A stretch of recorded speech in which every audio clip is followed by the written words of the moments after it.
Durante 10 anos, Rui Batista consertou o que a Sofia Cardoso quebrou. Cada motor defeituoso que a empresa dela enterrava em silêncio.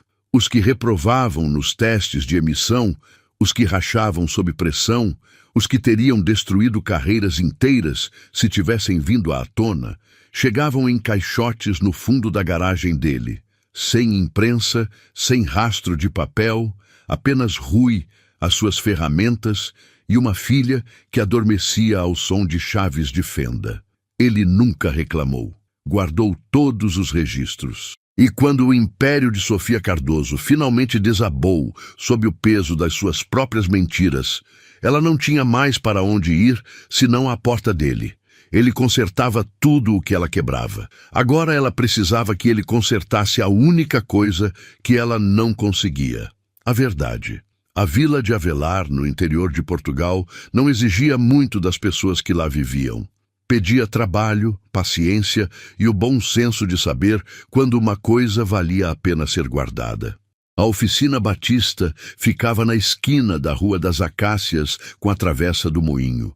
Um edifício térreo com telhado de zinco verde que rangia levemente no vento e uma placa pintada à mão que nunca tinha sido trocada desde o dia em que Rui a pendurou. A tinta tinha desbotado até um verde-oliva suave, e as letras inclinavam levemente para a esquerda, mas Rui nunca se preocupou em corrigir isso. Havia coisas mais importantes para consertar. Ele acordava antes das 6, todas as manhãs. O despertador era desnecessário. O seu corpo havia aprendido aquela hora da mesma forma que um mecânico aprende um motor por dentro, pela sensação. Fazia café no mesmo copo lascado que usava havia 9 anos, vestia-se no escuro e depois ia pelo corredor até ao quarto da filha. A Inês tinha 6 anos, com um emaranhado de cachos escuros que brigavam com a escova toda manhã, e um urso de pelúcia que ela chamava de porca e que ia a todo lado com ela. Rui sentava na beira da cama, passava a escova com cuidado pelos cachos e ela ia acordando devagar, com os olhos ainda semicerrados, uma mão já estendida em busca do porca. "Os motores da Cardoso hoje?" ela perguntou numa manhã, sem levantar o olhar, da maneira como as crianças fazem perguntas cuja resposta já conhecem. Rui amarrou o último fio do cabelo dela.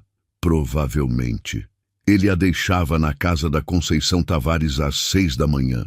A Conceição tinha 53 anos, morava a 2 quarteirões de distância e trabalhava como contabilista dele desde o 2º ano em que abriu a oficina. Não tinha filhos próprios e tinha preenchido silenciosamente um espaço na vida da Inês que nenhuma das duas havia jamais nomeado em voz alta. Depois, Rui voltava à oficina, subia o portão de correr e começava o seu dia. O Grupo Automóvel Cardoso ocupava uma torre de vidro de 40 andares no centro do porto. Sofia Cardoso tinha herdado a empresa do pai aos 31 anos e passado os 5 anos seguintes transformando-a em algo que o pai não teria reconhecido. Ela estava na sua mesa às 7h30 da manhã, de blazer preto com as projeções trimestrais já carregadas no ecrã atrás dela. As reuniões não começavam tarde, as decisões não demoravam. A fama que corria pela empresa era que Sofia Cardoso tinha 2 velocidades, frente e mais rápido ainda. Mas toda quinta-feira, uma carrinha cinzenta com o logotipo Divisão de Peças Cardoso na lateral percorria os 200 e tantos quilômetros até Avelar e parava na oficina Batista.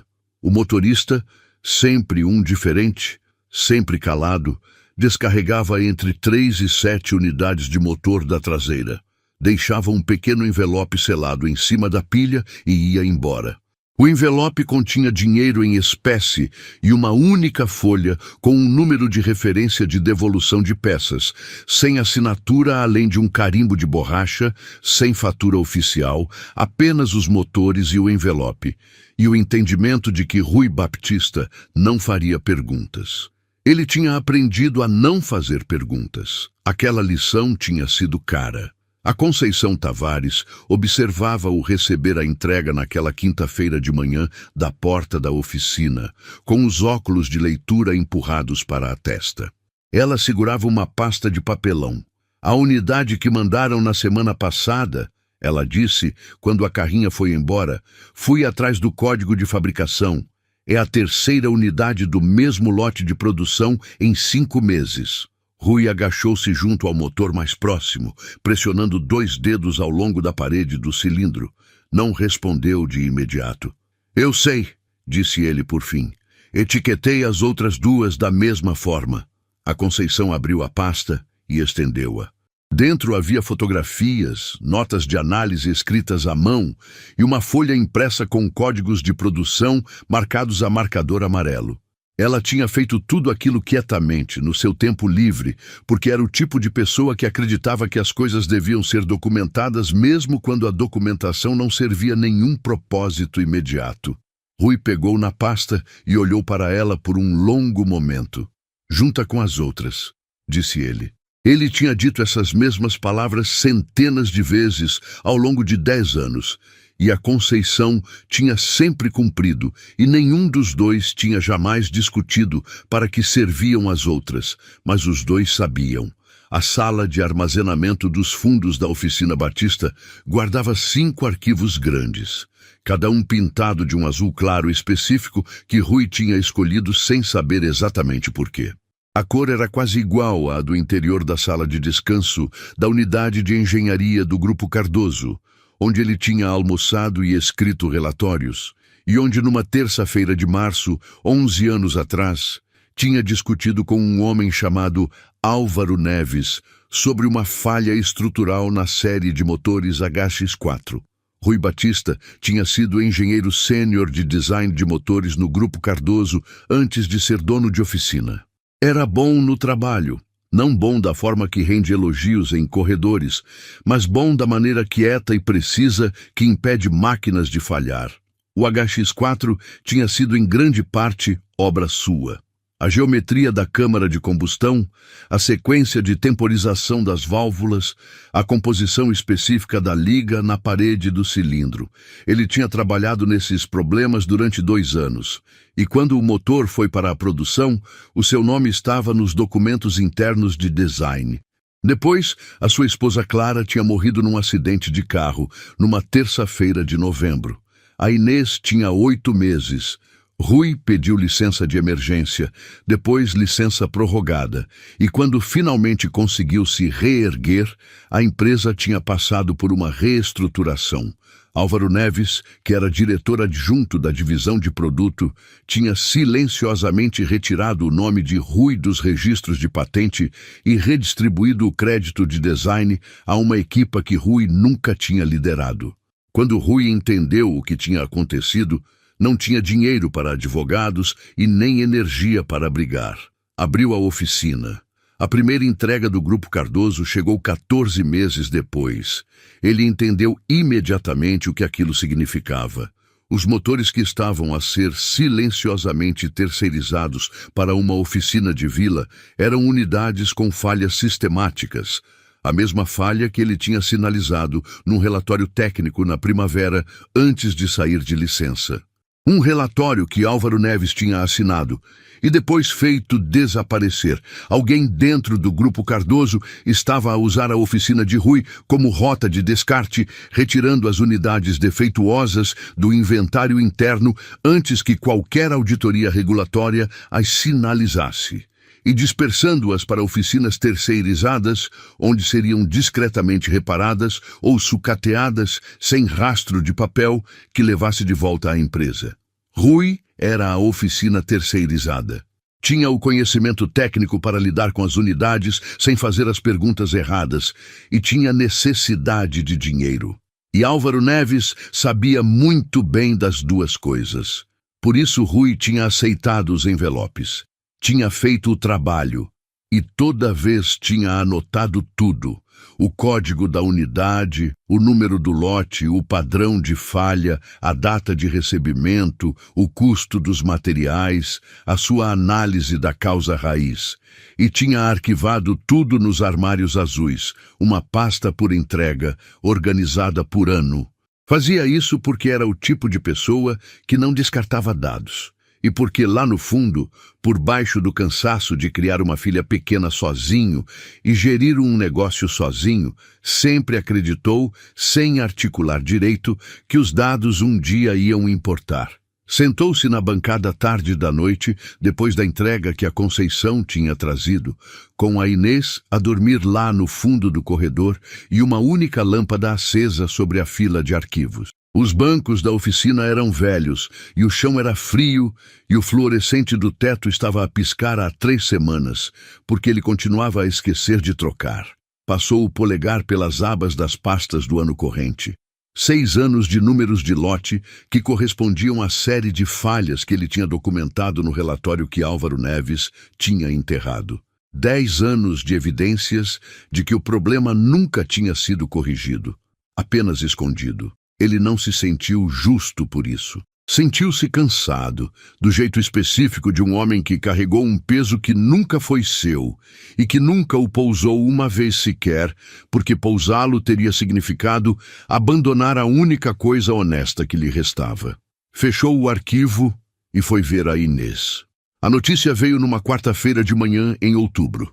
Rui estava a trocar uma pinça de freio no caminhão de um cliente quando a Conceição saiu do escritório, segurando o telemóvel à distância, como se o ecrã contivesse algo que exigia distância. 340 mil veículos, ela disse. 7 acidentes, 2 deles graves. Rui pousou a pinça. Já sabia quais os veículos, já sabia qual a série de motores, já sabia por que tinha estado a escrever tudo há 10 anos.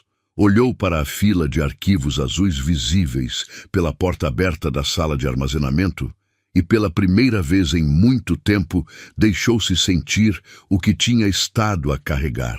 Dentro da torre de vidro no porto, o colapso não foi lento. Aconteceu da maneira que as falhas estruturais acontecem, invisível por muito tempo e depois tudo de uma vez. O anúncio da Recall desencadeou uma investigação. A investigação trouxe à superfície comunicações internas e em 72 horas as ações tinham caído 60% e os telefones tinham parado de tocar da maneira normal e começado a tocar da outra maneira, a maneira que significava advogados. Sofia Cardoso estava sentada no seu escritório às 11 da noite de uma quinta-feira, com as luzes apagadas e a cidade lá embaixo a continuar a sua vida como se nada de especial tivesse acontecido. Tinha lido todos os documentos que a sua equipa jurídica tinha enviado nos últimos 3 dias. Tinha lido os processos de recall, os relatórios de acidentes, o resumo preliminar da investigação.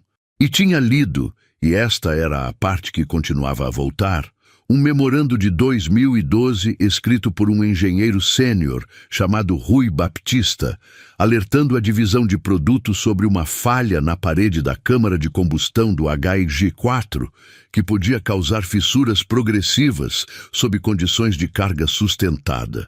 O memorando tinha sido recebido e assinado por Álvaro Neves. Nunca tinha chegado à sua mesa. A sua advogada, uma mulher compacta e precisa chamada Filomena Assunção, tinha ligado naquela tarde com uma avaliação direta. Para sobreviver ao que estava a chegar, Sofia precisava de uma testemunha técnica independente, alguém que conseguisse demonstrar, de fora do próprio registro contabilístico da empresa, que a falha era estrutural e de longa data e que a decisão de ocultá-la tinha sido tomada abaixo do nível executivo. A única pessoa fora do Grupo Cardoso que tinha manuseado os motores relevantes e que tinha o histórico técnico para falar sobre os seus padrões de falha era Rui Baptista. A Filomena tinha encontrado o nome dele num ficheiro de referência de devolução de peças que um dos associados tinha puxado durante a revisão de documentos. A referência era antiga e não levava a nada, além de uma oficina numa pequena vila a 200 e tantos quilômetros a norte. Na manhã seguinte, Sofia Cardoso foi até Avelar, ela própria a guiar. Não guiava há 4 anos. Rui estava deitado por baixo de uma caminhoneta quando o sedã preto entrou no seu pátio. Ele ouviu a porta abrir e fechar e o som específico de saltos no cimento. Não a batida incerta de quem não conhece oficinas, mas um som deliberado e medido. Deslizou para fora debaixo da caminhoneta e ficou de pé. Ela parecia diferente da fotografia nas páginas de economia. O blazer era da mesma qualidade, mas a postura não era. O cabelo estava arrumado, mas não recentemente. Havia sombras debaixo dos olhos que sugeriam o tipo de fadiga que o sono não cura. Rui Baptista, disse ela. Não era uma pergunta. Sei quem é, disse ele. Pegou num pano da bancada e limpou as mãos. Não estendeu a mão. 10 anos a receber os motores avariados da sua empresa. Só nunca tive ninguém que os chamasse assim em voz alta. A frase pousou da forma que ele pretendia. Não como um ataque, mas como um facto. Sofia Cardoso tinha vindo preparada para muita coisa. Não tinha vindo preparada para um homem que não precisava de ser impressionado por ela. Ela disse-lhe o que precisava. Uma testemunha técnica, uma voz independente. Documentação que mostrasse que a falha foi projetada, não decidida, que antecedia o seu mandato, que era estrutural, que alguém sabia dela e a escondera deliberadamente. Rui ouviu sem interromper. Depois disse, o que está a oferecer? Ela disse-lhe um valor. Ele olhou pela porta aberta da garagem para onde a Conceição Tavares passeava com a Inês em círculos lentos no pátio. A mãozinha da menina na dela. O porca enfiado debaixo do outro braço. Não é isso que eu preciso, disse ele. Então o quê? Ele voltou a olhar para ela, sem maldade, mas com a diretidade de quem passou uma década numa sala com a verdade e não conseguia fingir de outra maneira. Preciso que se sente e olhe para 10 anos de registros comigo, disse ele. E preciso que quando acabar me diga se sabia mesmo. Ela não respondeu de imediato. O momento ficou suspenso. Depois a Inês abriu a porta lateral que dava para o pátio e olhou entre os dois com a curiosidade alegre de uma criança de 6 anos que ainda não aprendeu que alguns quartos são tensos. Pai, disse ela veio trazer um carro para consertar ou foi ela que partiu algum? A boca de Rui mexeu em algo que não era bem um sorriso. Vai com a Conceição, minha filha. A Inês estudou Sofia por mais um momento com olhos enormes e escuros, depois recuou. A porta bateu atrás dela. Os arquivos azuis ocupavam a parede inteira do fundo da sala de armazenamento e uma parte da parede lateral. Sofia ficou na porta por um momento antes de entrar. Rui abriu o primeiro arquivo, o que tinha o rótulo do ano em que chegou a primeira entrega. Puxou uma pasta e pousou-a na bancada. Fotografias, folhas manuscritas, formulários de análise impressos, cada item com data, cada item assinado. Esta chegou numa terça-feira de fevereiro, disse ele. Código de lote 75743 ECO, parede da câmara de combustão, microfissura consistente com o padrão de falha que documentei no relatório interno que escrevi em março do ano anterior. Pousou o dedo numa linha das notas manuscritas. Reconhecia logo na primeira vez que a vi. Eu tinha projetado aquele motor. Sabia exatamente qual tolerância tinha sido comprometida. Sofia inclinou-se. Conseguia ler os códigos de lote. Tinha passado 3 dias a ler códigos de lote. Este código, disse ela devagar, está na lista de recall. A maior parte está. Ele foi ao arquivo seguinte. Tenho registros de 10 anos. Cada unidade, cada código de lote, cada análise de falha. Tudo cruzado com o ficheiro de design original do HX4, do qual guardei uma cópia pessoal porque era obra minha. Disse isso sem amargura. Era simplesmente verdade. Sofia sentou no banco velho ao lado da bancada. Pegou numa das pastas dos anos do meio e começou a ler. Rui não a apressou. Ficou de pé na outra ponta da mesa de braços cruzados e deixou-a trabalhar ao seu próprio ritmo. Demorou quase 2 horas. Quando ela pousou a última pasta, a sua expressão tinha mudado de formas difíceis de nomear. Parecia alguém que tinha carregado uma versão de uma história durante muito tempo e acabara de receber uma versão diferente, uma que coincidia com os fatos de formas que a sua não conseguia. "O Álvaro recebeu o seu relatório original", disse ela, "antes da sua licença." "Sim. E depois os motores começaram a chegar aqui 14 meses depois de você sair. A primeira entrega foram 3 motores, mesma série de lote, mesma falha. Ele enviava-os para cá porque..." Ela parou. "Porque eu tinha competência para os tratar sem fazer as perguntas certas", disse Rui. "E porque ele sabia que eu precisava de dinheiro. E porque, se alguma vez emergisse um dono de oficina que tinha recebido pagamentos em dinheiro fora dos livros, seria uma testemunha muito pior do que um diretor adjunto." Sofia ficou em silêncio por muito tempo. Através da parede da sala de armazenamento, conseguiam ouvir o som abafado da Inês a cantar algo sem melodia definida lá fora no pátio. "Quantos anos tem ela?" perguntou Sofia. 6. Um silêncio com peso nele. "Lamento", disse Sofia. Rui olhou para ela. "Está a pedir desculpa a Inês ou a mim?" Ela não respondeu de imediato. E isso, pensou Rui, era pelo menos uma resposta honesta. Ela ficou em Avelar. Não havia mais para onde ir. Os jornalistas tinham o seu edifício rodeado e a advogada tinha lhe aconselhado a não regressar enquanto a apresentação preliminar não ficasse completa. Ficou num quarto do hostal no fim da rua principal e vinha à oficina todas as manhãs às 8. Trabalharam juntos nos registros, Rui e Sofia e a Conceição, construindo uma linha do tempo que ia do relatório original dele, em 2012, à entrega mais recente do mês anterior. A Conceição cruzava os códigos de lote com a lista de recall, publicada com o foco cuidadoso de uma pessoa que sempre acreditou que os números corretamente guardados acabariam por contar a verdade. Na segunda manhã, Sofia pegou numa chave de bocas e segurou-a no ângulo errado. Rui não disse nada. Estendeu a mão e reposicionou os dedos dela, não demonstrando, apenas corrigindo, como faria com qualquer pessoa nova na oficina. Ela registrou a correção sem comentário. Não estava habituada a ser corrigida sem explicação, mas estava a começar a perceber que algumas coisas naquele edifício eram comunicadas de forma diferente. A Inês começou a chamá-la de a Senhora do Bom Casaco e das Mãos Sujas, o que era preciso. Na quarta tarde, Sofia perguntou-lhe em voz baixa se ele tinha considerado falar mais cedo. "Quando a Inês tinha 3 anos, disse ele, tinha talvez 400 euros numa conta poupança e uma caixa de registros que teria precisado de um escritório de advocacia para apresentar corretamente. Álvaro Neves tinha um departamento jurídico completo. Fiz as contas.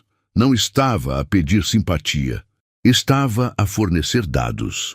É isso nos sistemas como o que você dirigia, disse ele, sem olhar para ela, apenas a trabalhar o manômetro de calibração no motor à sua frente. Não precisam de ameaçar diretamente, só precisam de tornar a alternativa impossível. E depois esperam. Ela não disse nada por um tempo. Eu nunca soube de nada disto, disse ela por fim. Quero que saiba isso. Acredito em si, disse Rui. Pousou o manômetro. Isso talvez seja o pior de tudo. Não que soubesse. Que o sistema estava organizado especificamente para que não tivesse de saber.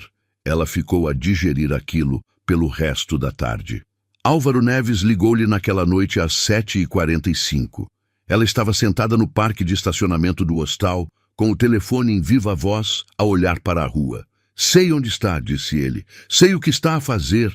A sua voz carregava a estabilidade particular de um homem que tinha passado a carreira a manter o controlo e que ainda acreditava que o controlo era recuperável.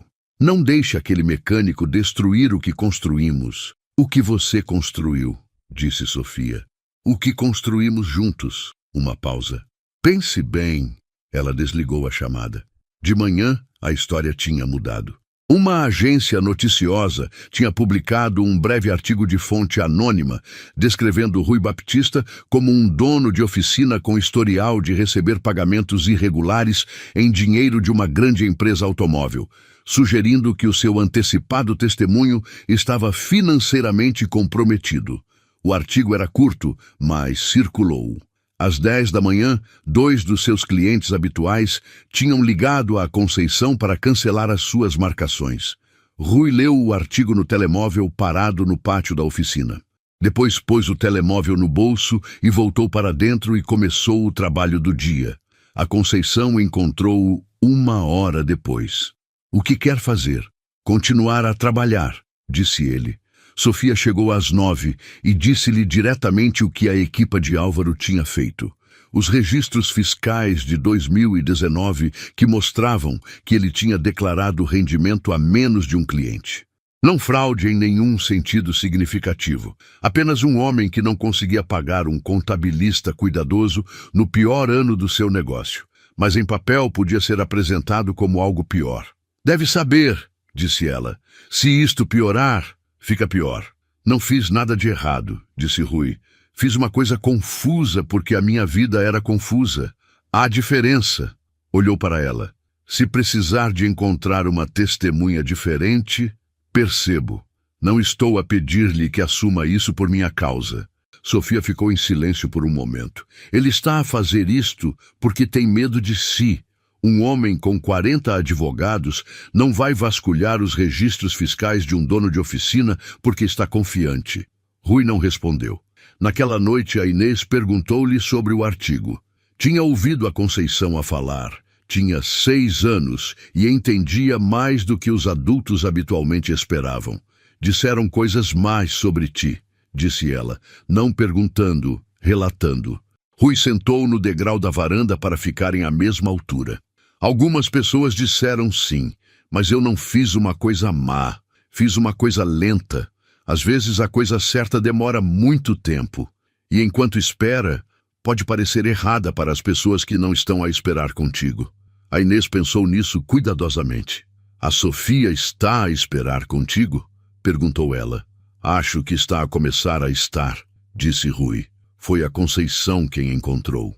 Estava a ver as pastas de 2016, os anos do meio, os que Rui tinha organizado com mais densidade, e encontrou-o às 11h47 da noite. Quando Rui já tinha ido para casa, e ela devia ter fechado a oficina 1 hora antes, ligou para o telefone dele a partir do telefone da oficina. "Volta já", disse ela. "Agora." A pasta que ela lhe mostrou era da 3ª semana de março de 2016.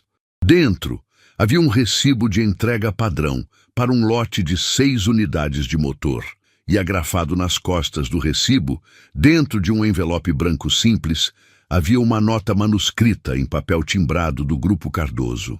A letra era de Álvaro Neves. Rui tinha-a visto em memorandos internos suficientes para a reconhecer sem dúvida. A nota dizia: "Trata disto, não registar no sistema."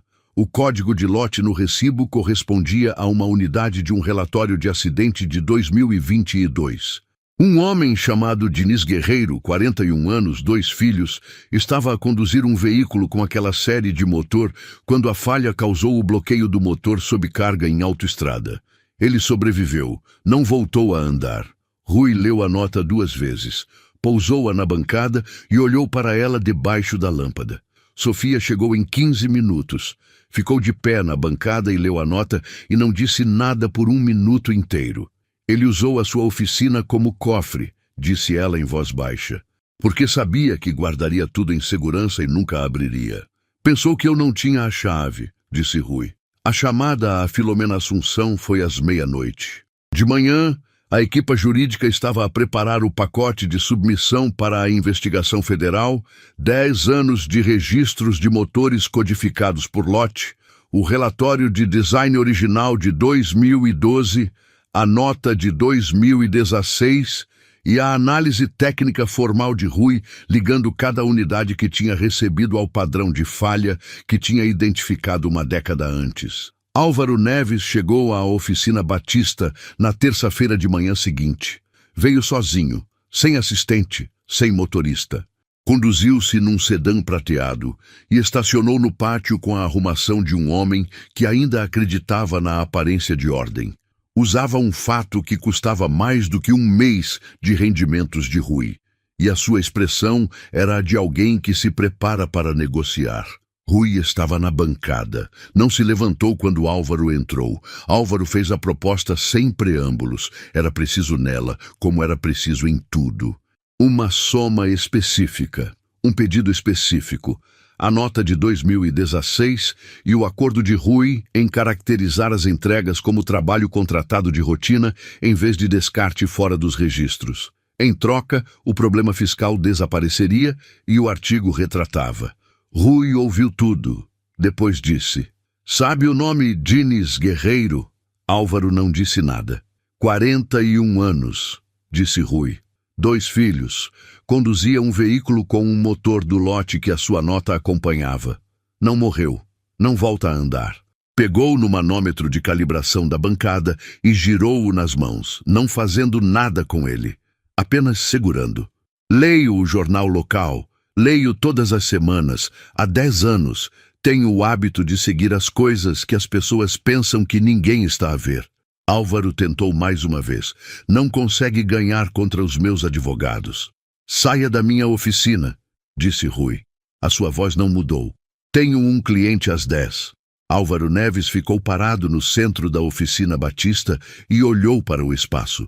As ferramentas velhas nos seus ganchos na parede, o calendário desbotado, a fotografia em moldura pequena da Inês, aos 3 anos colada ao lado do telefone de peças, os arquivos azuis visíveis pela porta aberta da sala de armazenamento. Olhou para tudo aquilo e entendeu algo que a sua posição e os seus advogados e 40 anos de influência cultivada nunca o tinham preparado para enfrentar.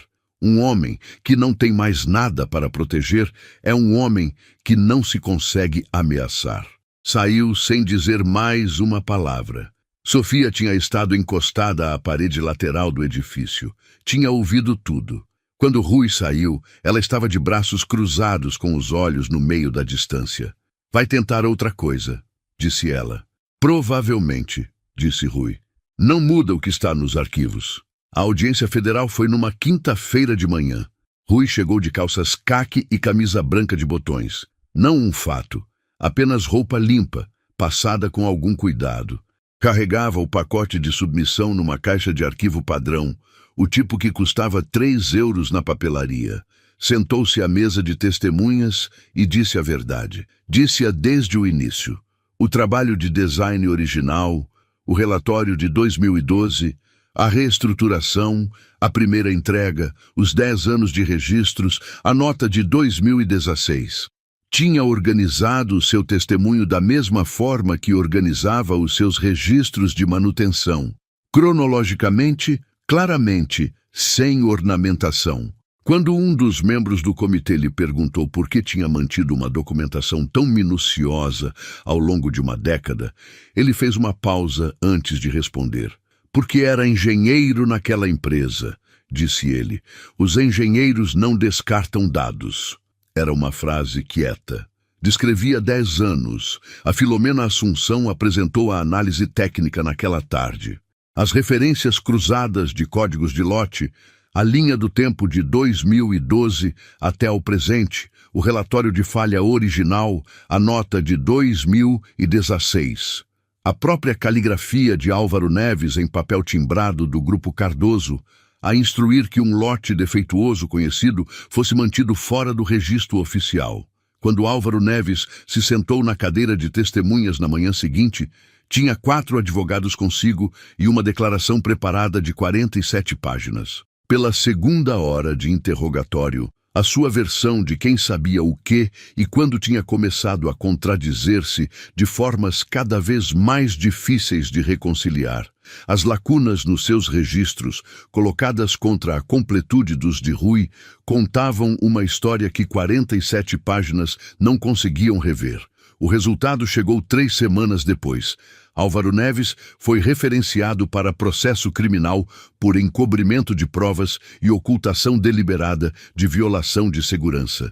Sofia Cardoso foi formalmente retirada da lista de sujeitos primários. No apêndice técnico do relatório de investigação, Rui Baptista era citado como o fornecedor de documentação independente crítica, sem a qual o âmbito total do encobrimento não poderia ter sido estabelecido. Ele leu essa frase uma vez, depois dobrou o relatório e pôs-o na prateleira acima da bancada, ao lado da fotografia emoldurada da Inês. O mês seguinte passou como a maioria dos meses passava, na oficina Batista. O trabalho era constante. Alguns clientes novos tinham aparecido depois da cobertura noticiosa. Pessoas que tinham lido a história e sentiram que uma oficina gerida por um homem assim era provavelmente uma oficina que não lhes iria cobrar a mais, o que era verdade. Os clientes antigos voltaram. O calendário na parede estava cheio de mudanças de óleo e alinhamentos e um trabalho de transmissão que Rui estava genuinamente a antecipar. A Conceição colou uma folha de papel na frente dos arquivos azuis. Dizia: concluído 2014-2024. Tinha encontrado um marcador azul que era quase exatamente a mesma tonalidade dos arquivos, o que a agradou. Sofia veio numa tarde de sexta-feira, 3 semanas antes de ser obrigada a regressar ao Porto para finalizar o processo de reestruturação da empresa. Usava um casaco que Rui não tinha visto antes, mais suave do que as suas coisas habituais, algo que devia ter comprado em Avelar em vez de ter trazido de casa. Carregava um envelope de Manila. Deu-lhe sem discurso. Dentro havia um documento legal, várias páginas, formal na estrutura. O nome dele aparecia no primeiro parágrafo. O documento era um acordo de restauração de direitos executado pelo Conselho de Administração reconstituído do Grupo Cardoso, devolvendo o crédito de atribuição na série de motores HX4 ao seu designer original. O nome dele seria restaurado nos registros de patente e no arquivo de engenharia. Rui leu a primeira página, depois a segunda. Ficou parado na bancada por um longo momento com o documento nas duas mãos. Não posso devolver 10 anos, disse Sofia. Posso devolver o seu nome. Ele dobrou o documento cuidadosamente ao longo da sua dobra original e guardou-o no bolso do peito da sua camisa de trabalho. Não disse nada imediatamente. O silêncio não era desconfortável. Era o silêncio de uma sala onde algo tinha sido pousado depois de muito tempo a ser carregado. Aprendeu alguma coisa? Ele perguntou. Com tudo isto, ela pensou nisso. Deu-lhe consideração real, da mesma forma que tinha dado consideração real às pastas dos arquivos azuis. E ele respeitava isso nela. Aprendi, disse ela por fim, que as pessoas que dizem menos são normalmente as que guardam mais. Ele assentiu com uma única inclinação lenta de cabeça que significava que a resposta era suficiente. A Inês veio correndo do fundo do pátio onde tinha estado a desenhar com giz no cimento velho. Bateu em Rui à altura da cintura sem abrandar, os braços a enrolar o seu tronco e depois olhou para cima para Sofia com a avaliação sincera de uma criança de 6 anos. Você vai embora hoje? Disse ela. Vou, disse Sofia. Ela agachou-se até a altura da Inês, o que era algo que 3 semanas atrás ela não teria feito com facilidade. Mas vou lembrar deste lugar. A Inês considerou isto com a gravidade que trazia para a maior parte das coisas importantes. Lembra bem, disse ela. Aqui é o sítio onde o meu pai conserta carros. Não é o sítio onde as pessoas deixam as coisas partidas e se esquecem delas. Sofia olhou para ela por um momento, depois para Rui. Depois de volta para a menina. Eu sei, disse ela em voz baixa. Já sei a diferença. Rui acompanhou-a até o carro. A luz da tarde estava baixa e dourada sobre o telhado de zinco verde. Ela estendeu-lhe a mão.